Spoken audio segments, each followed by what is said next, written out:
burn than usual, purely just so you guys can catch up. But as you can see,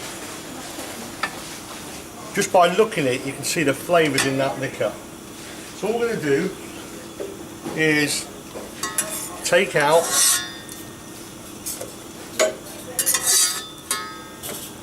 the lemon, chilli, onion and herb, because they've done their job. I just want to turn up my heat just for a minute.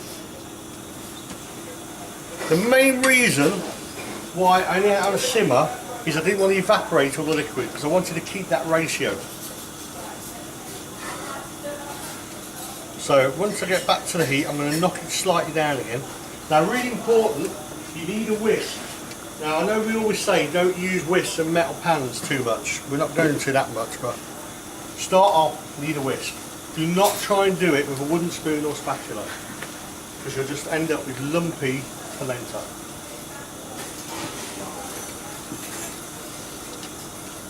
So, starting to heat back now, so I'm going to turn down again. And then, all I'm just looking to do is just a steady pour, just a little bit at a time.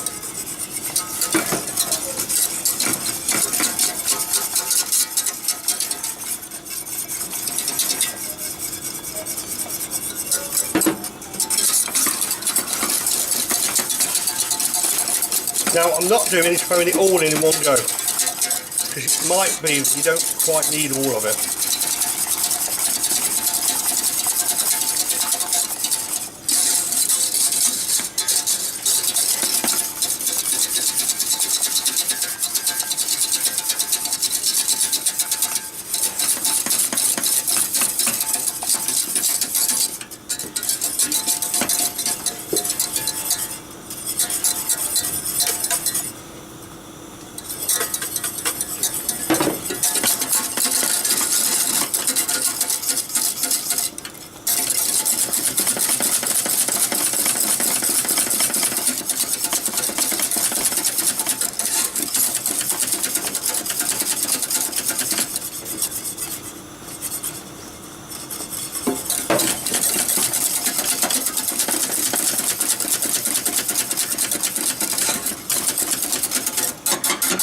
Now, depending on how much you've reduced your liquid, you may just have a little bit of your mix left.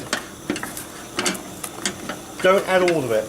The reason why I've measured it and kept some there, I'm looking for a consistency that's almost like a very runny mashed potato consistency.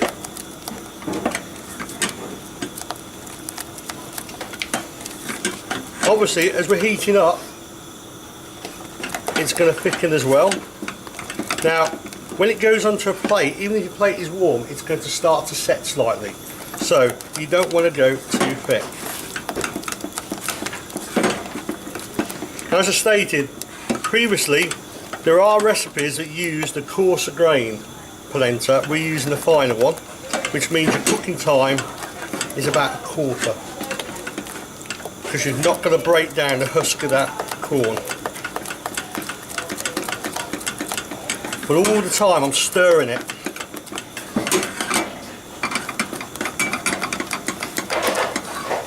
And it's almost got the texture now of a heavy roux sauce.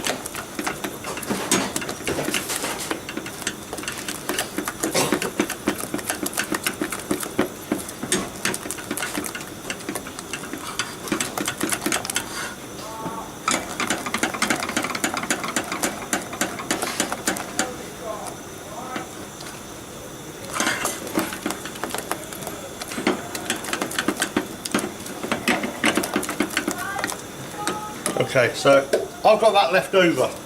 Depending on obviously how much liquid you've got, you may have a little bit left over as well.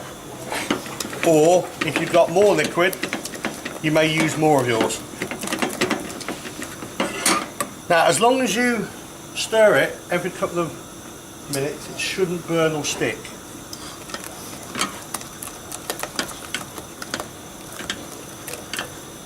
What I'm looking to do now is make sure I cook out that grain. It takes probably about 3 or 4 minutes. So most of this assessment is your preparation of your liquor. Okay? The cooking time is about, like I say, what, 5 minutes? 6 minutes? And then we're just going to finish it off with excess flavour.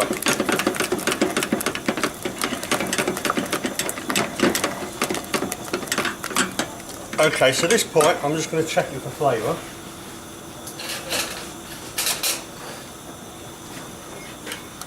I know there's other ingredients still to go in there.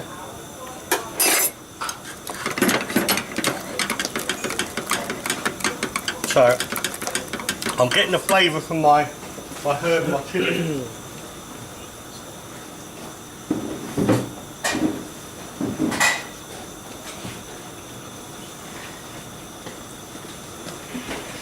A little bit of black pepper, a little bit of salt.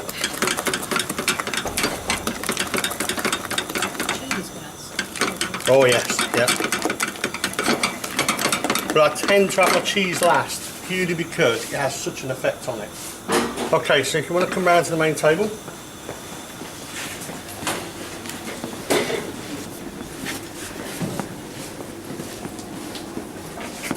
So, as we've already discussed, where are you going?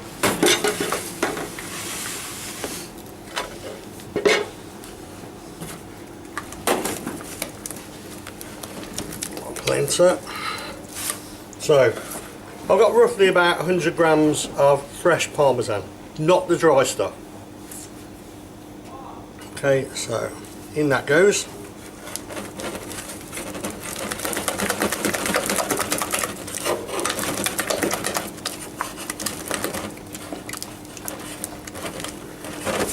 Then I'm going to add half of my butter.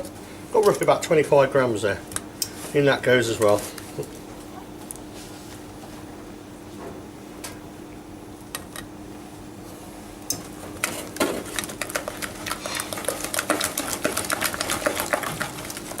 I've just kept a little bit of butter back, and I've kept a little bit of my cheese back. And all I'm doing now is beating this until that little bit of butter has melted.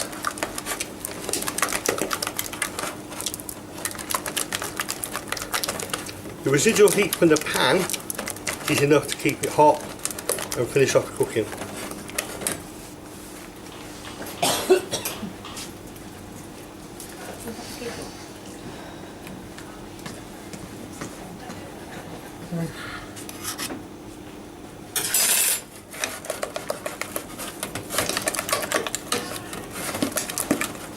Right, okay, so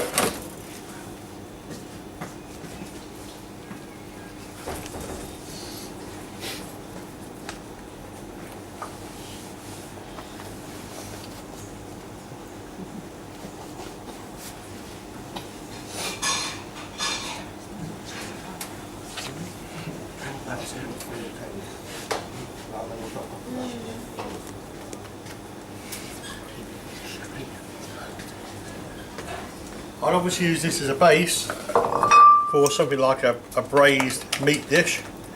Obviously use a nice big plate and do a swirl on it. Today all we're going to do is take a small amount of it, then a bit more of the cheese,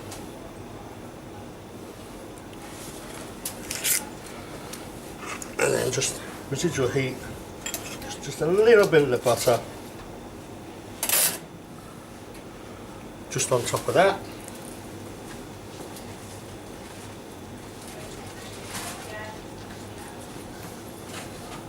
Now, as I was saying, I would usually have some sliced meat over the top of that. So this is just a base product, okay?